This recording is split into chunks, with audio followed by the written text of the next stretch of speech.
نیکولو ماکیاولی که یک نویسنده غربی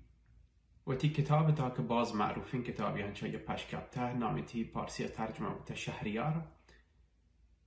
به صورت سک صریح و روشن و اوریان مسئله قدرتی مطرح کده، سیاستی مطرح کده، مسئله پادشاهیانی شکل گرگی و چه پیما مردمان باید کنترل بکنه یحته گوشته گنتی که دوره تا از بس کشی حبران اوریان و لخت یحته حبری مطرح کده گم بی سیاست ها بلکه بی پرده ها بازی یا نقد و نظر آیی سر ایجاد تگو حتی گوشتگیش که تو مثلا رو تگی کسی تغییر بکنن در مسیر سیاست تو گوشت تو ماکیاولی به این کار کنه گای یک آدم درو گوشی یا دقلبازیه که لوته قدرت به نام ابزاری برای سرکوب و نظام غیر و غیره چاره گای اما آیا در واقعیت ها گوشتگن بچه من یه خبره کنه گای هنو به خاطرشی که آیا مثلا در اوتی بخشای مثلا گوشی چه پیما تو باید یه پادشاهی ارد بکنه اگر یه پادشاهی سقوط کته چطور که تونی آ پادشاهی پدا پچ بدر بده چون که تونی چند پادشاهی همزمان یه سرزمینی تها تقسیم بکنن شکل بگیریته یه سرزمینی مردم چه پیما تونن باید در مقابل شهریاران اگر اختلافاتی هستش چه پیما حکومت شاه تونیشانا تفکیک بکن جدا بکن چطور که تونی یعنی سر کنترل ارد بکن که نکات جالبی یاری مثلا گوشی که شما جابجایی جمعیتی اگر ایجاد بکنی مثلا برای نمونه گوشی چی بهترین راهی برای که مردمان کنترل بکنه هم ایشان گوشی تو زمین دادتگن یه نوکین جاگاهی برتگن هم تی منتوار بن هم تی منافع تامین کنن و هم تو مشکل ارد نکنن اما اگه تو بلوت مثلا با مردمان لحظه تعاملات بکنه ممکنه گویم چیمه با باز تو یا قوانینی که هستن مذهبی مردمانی که گروهایی که هستن ایشانا باید در کنترل تو کش بیاره یعنی مثلا پاپ آیا بانان مسیحیت باشه که آیا یا کاردینالانی که در منطقه تو هستن اگر آیا گوتر همراه بکنه یا مثلا در لحظه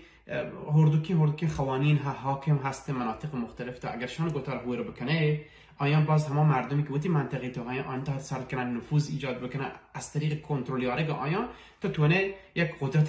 ارد بکنه دیکتاتوری سیستمی هر چی که به دلت لوتی مردم سر کنترل بکنه یه خبر سک بی پرده هم با در مدت ها مثلا ایشان برای منفی تلقی بوده اما مروچان ایشان به عنوان یک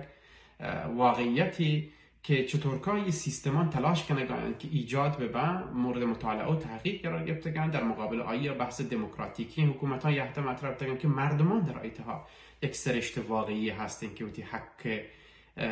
وقتی سرنوشت در تعیین کنن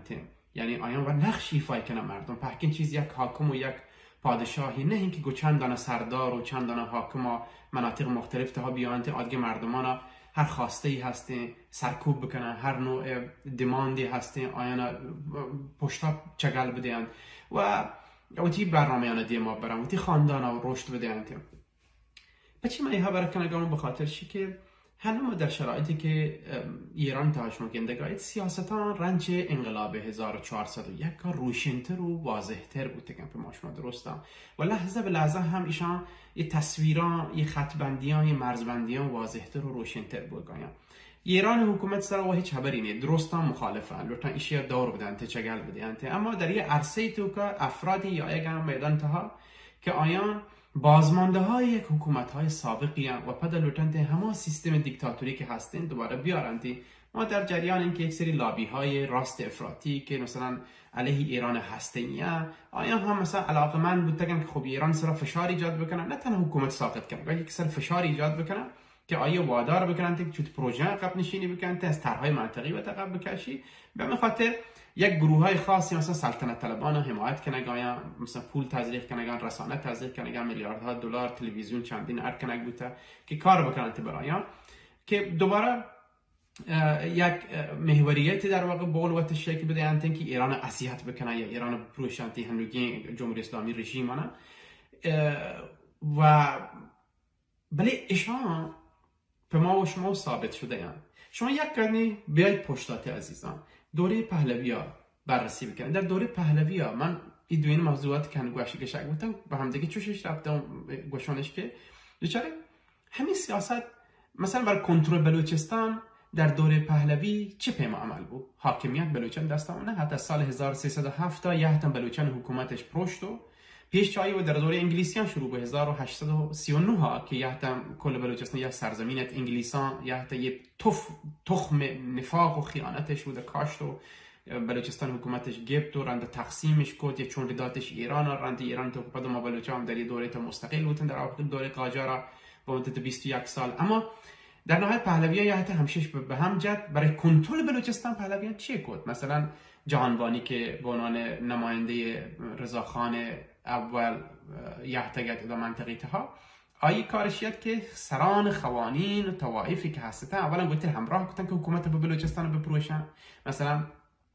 سردار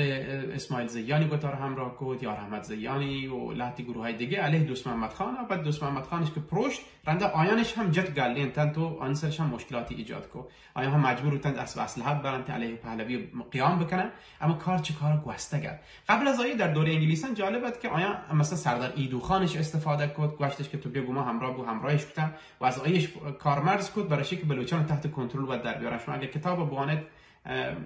تمام موارد نویسک بوده کم بودن که ایدو خان چه پیما مثلا کمک کد گو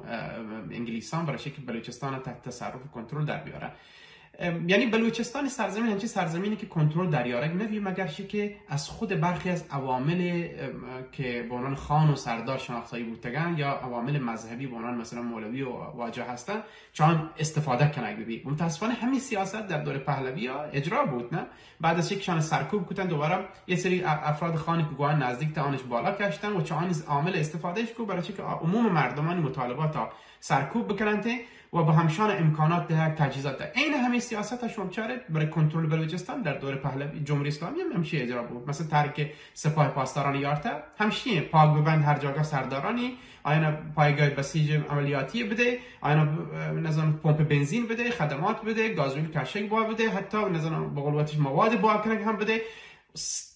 از طریقش هم با طایفه کنترل کنه ببیته توجه هنو این سیاست اجرا بگه و از طرف دوم روش کنترلیش یه بیتا که تریبونای مدارس دینی و مساجدشان هم کنترل دیانت چون استفاده بکنن گنده مولوی فلانی بیانیه دانته انقلاب اسلامی چین فلان. هم چند وقت پیش من کلیپ دی همین 2 هفته پیش یه هفته پیشه که مولوی بزرگزاده امام جمعه موقت چابهار یه همچین خبر کردن که چند جهل در مورد انقلاب خبر کردن در حالی که مردم هر روز مرگ بر خامنه‌ای دیگه. خب شام یعنی پیش دارنده که چه پیما حکومت ها استفاده کنن. همین سیاست ها سلطنت طلبان برای بازگشت به حکومت ها از همه خبرایی که مثلا شهریار کتاب تا از ماکیاولی نوشته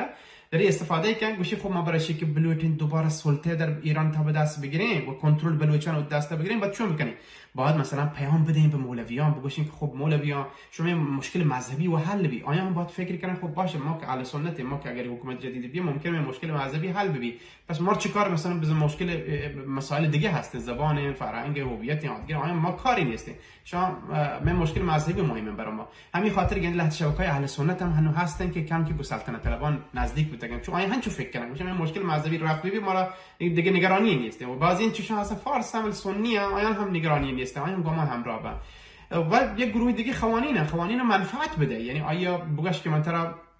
سرداری کنم من طرف امکانات دارم من طرف تجهیزات دارم من طرف فلان که تو فقط مردم بلوچانا تا اختلافی دور بده انا ما همراه بکن همه کاری که گویدو خانش کو همه کاری که برای ساقط کنه که مثلا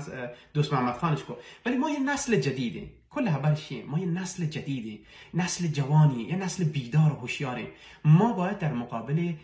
یک تاریخ و یک بار دیگه متفاوت رقم بزنیم. اجازه بده این که همه بگیم تاریخ رقم وارته ما را شهر زیر کنترل دریارته از همه استراتژی و تاکتیک استفاده بکنه دوباره با برجسته کنه یک پروژه سردارخانی یا برجسته کنه یک پروژه مثلا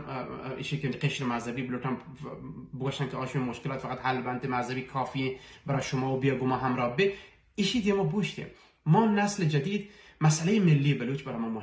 ما مهمه که یک شیوه دموکراتی بی که کوچکترین فرد در این جامعه تا جنین مردین هر کسی که هستین بتونن حق حقوق برسنده چون نه اینکه گوشن آی سردارزاده ای بیت ما حکومت بکن و بگوشی که نشی فلانی غلامی آی فلانی نظام فلانی طبقه بندی برای ما عرض بکنته. ما چه تمامی چیزان کوستگیم ما این نسل هوشیار و بیدارم